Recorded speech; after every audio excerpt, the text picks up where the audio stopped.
ఖమ్మం జిల్లా రఘునాథపాలెం మండలం కోయిచిలక గ్రామ పంచాయతీలో ఉన్నాం. కోయిచిలక గ్రామ పంచాయతీలో కాంగ్రెస్ పార్టీ బలపరిచినటువంటి ఉప సర్పంచ్ అభ్యర్థి హనుమంతరావు గారు మనతో ఉన్నారు. ఒకసారి హనుమంతరావు గారితో మాట్లాడి ఎన్నికల యొక్క ప్రచార సరళి ఎలా ఉంది, సో దాని గురించి మనం చర్చిద్దాం. సార్ నమస్తే అండి. నమస్తే అండి. చెప్పండి. నమస్తే అండి. మాది ఖమ్మం జిల్లా రఘునాథపాలెం మండలం కోయిచిలక గ్రామం. మేము గత 30 సంవత్సరాల నుంచి కాంగ్రెస్ పార్టీలో ఉంటున్నాం. ఈసారి మాది ఎస్సీ రిజర్వ్డ్ అయింది. అయితే రిజర్వ్ అయిన తర్వాత గతంలో టీఆర్ఎస్ ప్రభుత్వం ఉన్నప్పుడు మేము ఎనానమస్కి ఇచ్చినాం. సర్పంచ్ ఒక సర్పంచ్ 2 ఎనానమస్కి ఇచ్చినాం.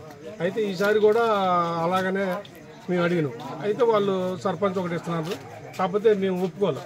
వార్డులు గతంలో మాకు 3 ఇచ్చారు, అలాగనే 3 వార్డులు ఇస్తున్నాను. వాళ్ళు బీఆర్ఎస్ పార్టీ వాళ్ళు ఒప్పుకోకపోతే మా యూత్ మనం అంతా అభివృద్ధి చేస్తున్నాం, పథకాలు ఉన్నాయి, మనం ఎందుకు గెలవాలి అని పోటీ పడాల్సి వచ్చింది. ఇక మేము పోటీ రంగంలో ఉన్నాం. మాకైతే అన్ని వార్డులు గెలుస్తాం, 1-2 ఏమైనా సరిపోతే చెప్పలేము, కానీ అన్ని వార్డులు గెలుస్తాం, సర్పంచ్ గెలుస్తాం. కోయిచిలక గ్రామ పంచాయతీలో మీకు కలిసి వచ్చే అంశాలు ఏంటి? మాకు కలిసి వచ్చే అంశాలు ఏంటంటే మా ప్రభుత్వ పథకాలు ఉన్నాయి. ఇవాళ రేవంత్ రెడ్డి గారు చేసే పనులు కానీ, తుమ్మల నాగేశ్వరరావు గారు చేసే అభివృద్ధి పథకాలు ఉన్నాయి. కొత్తగా 6 గ్యారెంటీలు ఇచ్చారు. 6 గ్యారెంటీలు కూడా అమలు జరుగుతున్నాయి. ఇవాళ పేదోడికి సన్న బియ్యం ఇస్తారు, అవి ప్రతి ఒక్కరు తింటున్నారు. ఏదో గతంలో దొడ్డు బియ్యం ఇచ్చారు, అవి ఎవరు తింటలేదు, ఆ గతంలో అమ్ముకోరు. అవి ఇప్పుడు సన్న బియ్యం నేను కూడా తింటున్నా. ఇప్పుడు మా ప్రజలు కూడా అందరూ సన్న బియ్యం తింటున్నారు. అది ఒకటి. రేషన్ కార్డులు 10 సంవత్సరాలు గత ప్రభుత్వంలో ఒక రేషన్ కార్డు, మా ఊరికి ఒక 150 కార్డులు మేము ఇవ్వగలిగినాం. అదే ఇంద్రం ఇల్లు 20 ఇల్లు ఇంద్రం ఇల్లు ఇచ్చినాం. రెండో మొన్న పొంగులేటి శ్రీనివాసరెడ్డి గారు కూడా చెప్పారు, మార్చిలో మళ్ళీ ఇల్లు ఇస్తామని అని చెప్పారు. తుమ్మనాగేశ్వరరావు గారు కూడా మీకు ఎన్ని ఇల్లు అంటే అన్ని ఇల్లు ఇస్తారు. మేము గతంలో వాళ్ళు పార్టీ చూసి ఇల్లు ఇచ్చారు, మేము పార్టీ అనే చూడాల ప్రతి ఒక్కరికి పేదోడు ఎవరుకుంటే వాళ్ళకి ఇల్లు ఇస్తాను. మా అభివృద్ధి చూసి మాకు ఓట్లు వేస్తారని మేము ముందుకు. అదేవిధంగా మాకు తుమ్మల నాగేశ్వరరావు గారు మాకు ఎత్తిపోతల మంచుకొండ ఎత్తిపోతల పథకం ద్వారా చెరువులకి నీళ్ళు ఇచ్చాడు. గతంలో ఒక కంది మొక్కజొన్న చేసేది, నేను కూడా వ్యవసాయం చేస్తూనే ఉన్నా. అయితే ఈసారి నీళ్ళ వల్ల మాకు అభివృద్ధి, ఇక లిఫ్ట్ ఇరిగేషన్ ద్వారా చెరువులు సస్యశ్యామలు అయితే పంటలు బాగా పండుతాయి. ఇక దానివల్ల జనం కూడా ఇవాళ మొత్తం కాంగ్రెస్ వైపు మళ్ళీ. ఫైనల్గా చెప్పండి, కోయిచిలక గ్రామ ఓటర్లకి మీరేం చెప్పదలుచుకుంటారు? కోయిచిలక ఓటర్లందరికీ నా ముఖ్య తెలియజేయండి అనగా, మేము ఏ విషయంలో అయినా నీరు కానీ, మంచినీళ్ళు కానీ, డ్రైనేజ్ కానీ, ఈ వ్యవస్థలు ఇప్పుడు దాకా దోమ మందు కొట్టిన వాళ్ళు లేరు, ఇప్పుడు బీచింగ్ చల్లిన వాళ్ళు లేరు, వాటర్ కూడా అంత లైట్లు లేవు.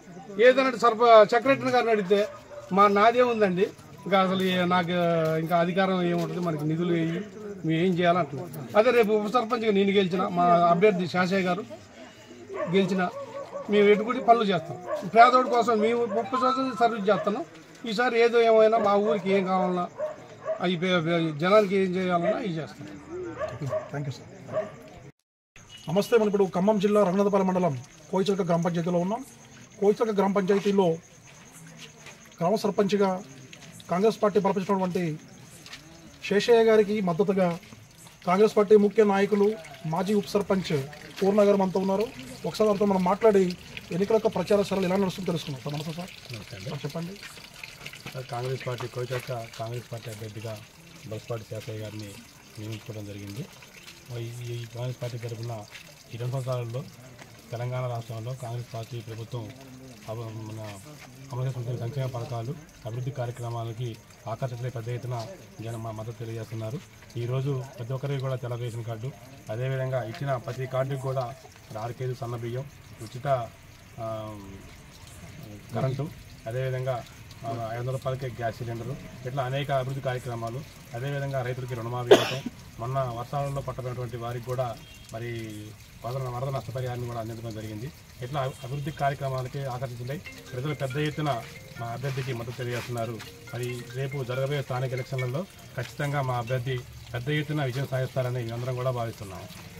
గ్రామంలో నెలకొన్న ప్రధాన సమస్యలు ఏంటి? గ్రామంలో ప్రధానంగా డ్రైనేజ్ సమస్య ఒకటి ఉంది.